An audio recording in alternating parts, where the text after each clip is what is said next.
Shubhodaya, good morning, good afternoon, good evening from wherever you are joining. And we have been covering the Karma Yoga and Karma Yoga, different dimensions we have been covering. The Patanjali, as I mentioned, Patanjali Yoga Sutra in the second chapter, it starts with Tapas Swadhyaya Ishwara Pranidhani Kriya Yoga. The combination of the tapas, swadhyaya and Ishwar pranidhana is called as Kriya Yoga. The tapas is connected to the Karma Yoga, Swadhyaya is connected to the Jnana Yoga, Ishwar pranidhana, surrender to the Lord, is connected to Bhakti Yoga. These Bhakti Yoga and, as I mentioned last week, Bhakti Yoga and Jnana Yoga, we have to align that one. One is a heart-centered personality, one is head-centered personality. We need the balance of both head and heart. Only the head-centered person, it's a lopsided development. Only the heart-centered person, again a lopsided development. We need a balance of the head and heart. The balance can be achieved through the link part is called as karma, the Karma Yoga. Karma Yoga is the link part. The Karma Yoga, as I mentioned previously, karma means kar means tax. Ma means know that you have to pay the tax. You have to pay the tax to the Creator. Without paying the tax, you can't get away. And to play the game, doing anything is not Karma Yoga. Keeping yourself busy is not Karma Yoga. And Karma Yoga is the one you best in you must come out. Everyone is unique, everyone is special, everyone has unique talent. We have to discover that one and play the pitch, play our game in the right pitch. We have to play the game in a right pitch so that the best in us comes out. And when you are, most of the time, we are doing contrary to our wish. And I am not liking my job, I am not happy with my life. Still, somehow I had to drag on. That is not Karma Yoga. You find when you are so focused, so tuned, look for an opportunity to play the game in a right pitch, where you play the game so that your life is a celebration. Then the best in you comes out. And also I touched upon the Karma Yoga. The Karma Yoga, it opens up 4 ways: Akarma, Vikarma, Sakama Karma and Nishkama Karma. Akarma, as I mentioned a couple of weeks back also, karma is not doing the obligatory duty. I have an obligation to discharge my responsibility towards the family, towards the community, towards the nation, towards the world. I have an obligation. I am not interested. I am just sluggish in my life. That is called as Akarma. In the beginning, Arjuna had an obligation as a king, and it's a Kshatriya, had well prepared. At the time of exam, like some people, all prepared. Whole year they prepared. At the time of exam, sorry, I am not writing the exam. I changed my mind. Like Arjuna also prepared for the battle, and at the crux moment he said, I don't want to fight. Akarma. And Vikarma, doing contrary to what is required, going opposite to the requirement, it is called as Vikarma. Like Duryodhana was an example of that one. Deliberately, he was treading the wrong path. Deliberately to bring out the destruction of good people. His attitude, that is called as Vikarma. Sakama Karma, my actions are proportional to the outcome. I get the reward. My whatever is the reward, my input also according to that one. Give me more, I will work hard. You even give me more further, I will work more hard. the input is according to the reward. Reward driven activities like Karna or Bhishma, Kripacharya, Dronacharya, and though good people, somehow they got trapped in this one. So the karma, vikarma, sakama karma, these three karmas makes us helpless in our life. I want to do something, somehow I am bound. I can't get out of this company. Somehow I am got trapped. It makes you trapped, bound. The only thing which liberates you is nishkama karma. You are doing as a duty to the Lord and as a expression of your joy, and reward is not the driver for you. You are throwing your heart behind whatever you are doing. Reward will take care of itself. Reward is not a motive behind my action. That is called as nishkama karma. Nishkama karma liberates. Nishkama karma makes you to bring out best in you. Makes you to work this without any fear, without any obstruction, and life becomes a celebration. The Karma Yoga, it talks about you have to move away from the desired prompted Akarma, Vikarma, Sakama Karma and move to the Nishkama Karma. And the Akarma, Vikarma, Sakama Karma, all three karmas, whatever we do, and it bears the fruit. It bears the fruit, and the fruit, last week I mentioned between the age 14 and 80 for 66 years. Whatever we do, it bears the fruit enough for at least for 10 lives. After hearing my talk, one student, she sent a message. This makes us to live a very conscious life. No more a reckless life. Whatever you do, it has a bearing. There is a karma. The karma opens up three ways: prarabda karma, sanchita karma, and Aagami karma. Prarabda karma, when we are born means we are born because of the prarabda.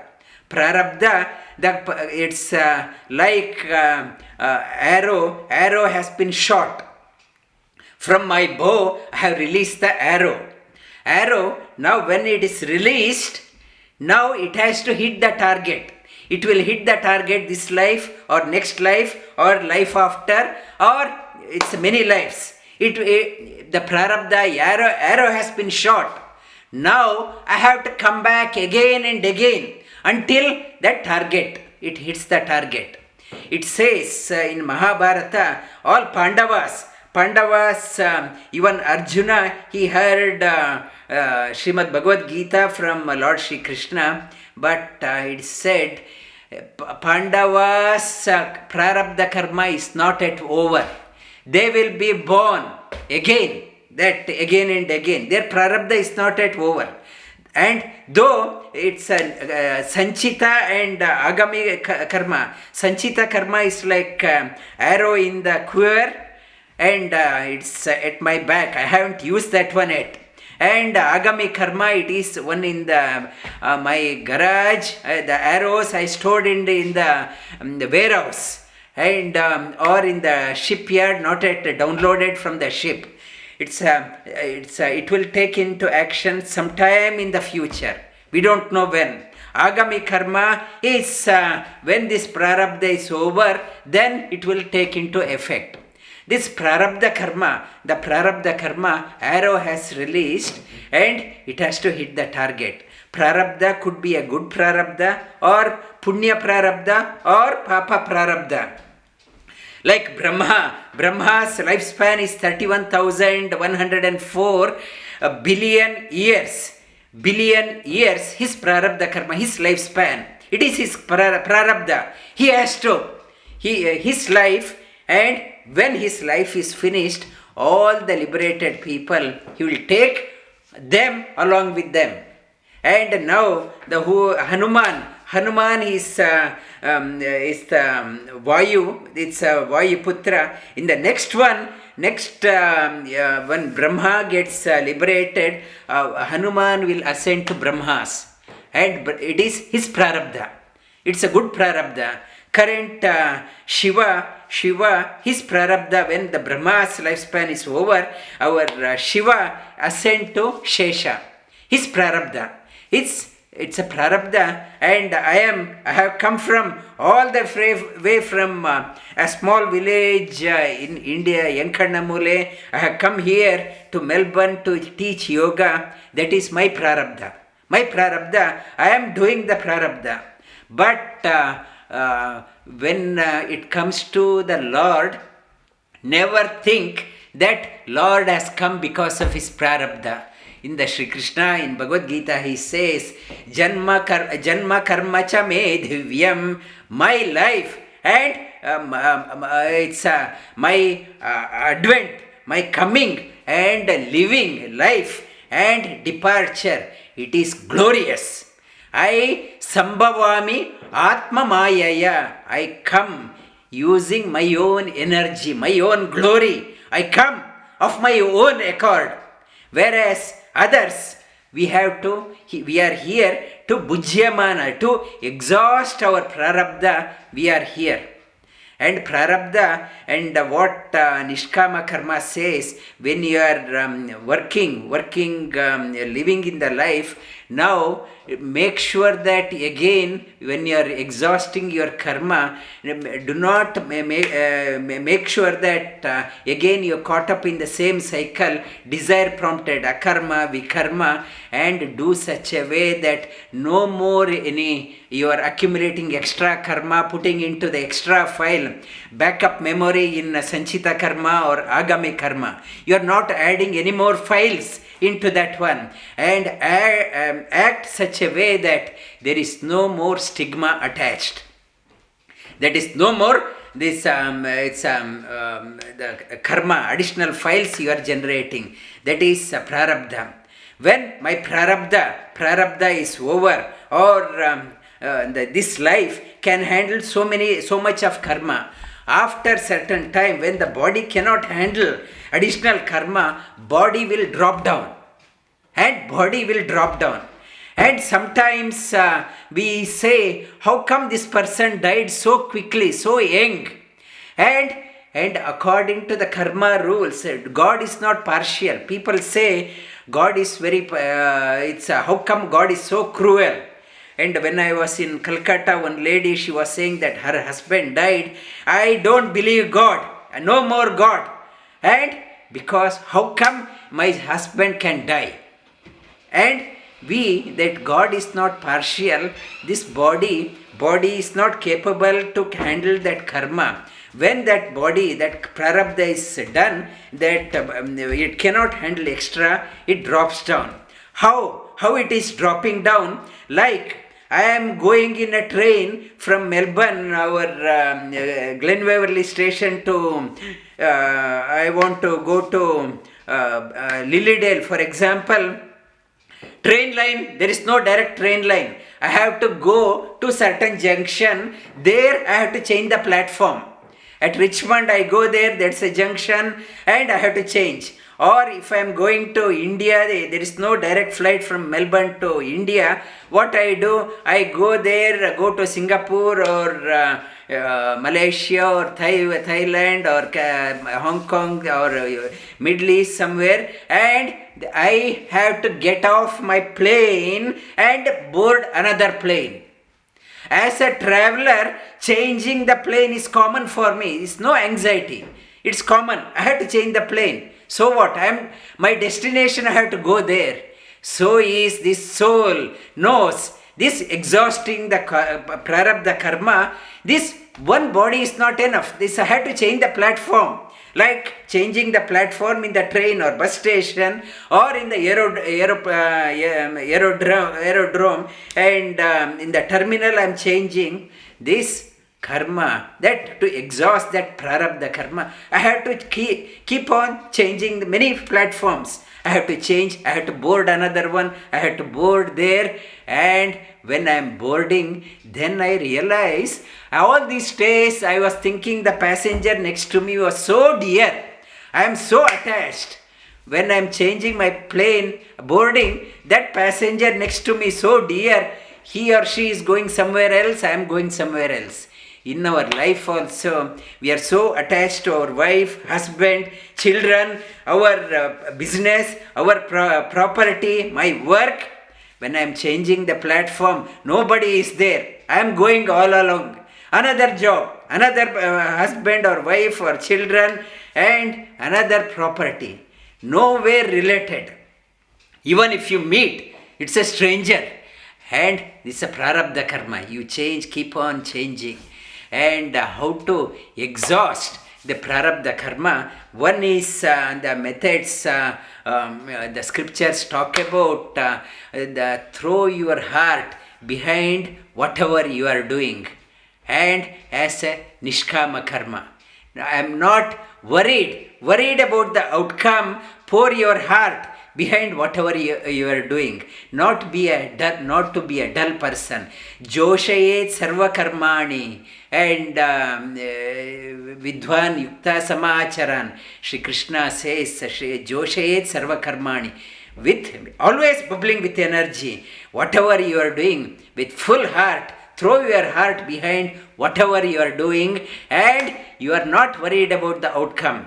You throw your heart as it's an offering. You are doing that one nishkama karma.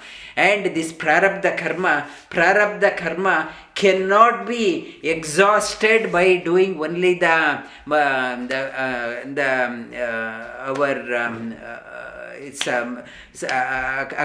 vikarma, sakama karma, and you had to exhaust the karma. Only way is nishkama karma.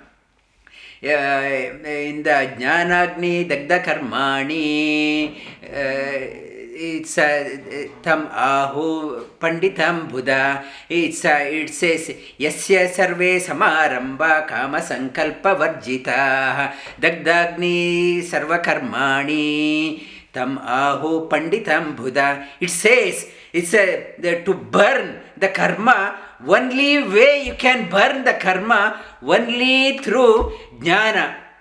Jnana you will get only through nishkama karma. Only through nishkama karma you can burn off my karma in the Sanchita karma, my Aagami karma. So warehouse full of karma is there. So much to exhaust. I can't count how many lives I need. But if you light up just light like with a matchstick, just put a fire onto the cotton heaps, every karma get burnt down.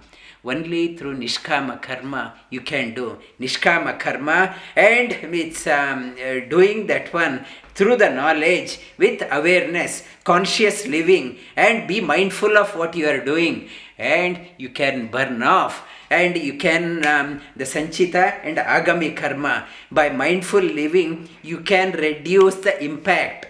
Suppose my prarabda is to fall from my second floor building onto the concrete floor, and my prarabda. But by this nishkama karma and my jnana, instead of falling on the concrete floor, I will be falling. I may be falling on a bed of cotton bed. My impact is minimized. Another is method is meditation. Every day meditate. Surrender to the Lord. Prayer. It is called as most efficacious method to minimize the impact of prarabda karma. And many people, they say, I never have done any mistake in my life. Why I am going through this one? And I can't see. I see the things only in my eyesight. I don't know what happened in the last life, year before. Only this one, only best method is prayer and meditation. Reconcile within yourself. Many tangled up issues are there. You have to reconcile that one through meditation. Meditation to untangle the issue. And the third method, it is mentioned, approach a realized teacher. To liberate to liberate from the shackles, I have to approach a person who has already been liberated. He is no more bound. And to get the freedom, I can't go to another person in the prison and ask him how to get out. He himself or herself is in the prison. We have to approach a person who is outside the prison. And by God's blessing, in the great fortune, if you come across that person, that type of person, approach. That person should not have any personal motive. That person should be acting for nishkama karma, acting with nishkama karma, actions with nishkama karma. That person has nothing to do with the punya, merit or demerit. Apunya, papa and punya, that person is not at all worried. Whatever good things are happening, he is not asking for additional punya or going to the temple, please give me that one, please give me that one, and I need that one. Nothing. No more interest for personal. So that person, when he is performing action in the world, lot of merits are acquired in that person. But that person is not at all interested in that merit. He is not at all interested in encashing that merit. And no, he is not at all interested in encashing. So approach and bow down to that person. And by merit, whatever he has acquired, you can get that one to minimize the impact of prarabda karma. And to glorify, divinize your life, approach a divinized divine person. And by doing that one, that person's punya you don't have. On the other token, you start criticizing that type of great person, start criticizing. Perchance that person has any apunya, any papa or demerit. You will acquire that one. If you start criticizing, you will get that one, you will go down further. If you start revering that person, you will get the punya of that person. This is mentioned in Mundaka Upanishad. Yam vapi smaran yam lokam manasa samvibhati vishuddha sattva kamayate yanscha kaman tasmat atmajnam hyarchayet bhuti kama tam lokam jayate tanscha kaman tasmat atmajnam hyarchayet bhuti kamaham. And to reduce the impact of your prarabda karma, and wherever you want to reach in your life, yam loke manasa samvibhati, and whatever your desire you have, whatever impact, reduce the impact of prarabda karma, tasmat atmajnam hyarchayet bhuti kamaha. Approach a divine person and to reduce the impact of your prarabda karma. Prarabda karma, these are the ways it is mentioned, and I want to continue on this topic. Hopefully in the next term I will, if I get inspiration, I will continue on this karma, and until then contemplate this one, prarabda, aagami and Sanchita karma, how to minimize the impact of prarabda karma, how to endure the prarabda karma. This karma I am going through, I mentioned one is surrender to the God and prayer, daily meditation, prayer, and doing the nishkama karma, and having a guidance of a divine person. And these are the methods as mentioned in the scriptures. Lie down on your back. Be aware of your breathing.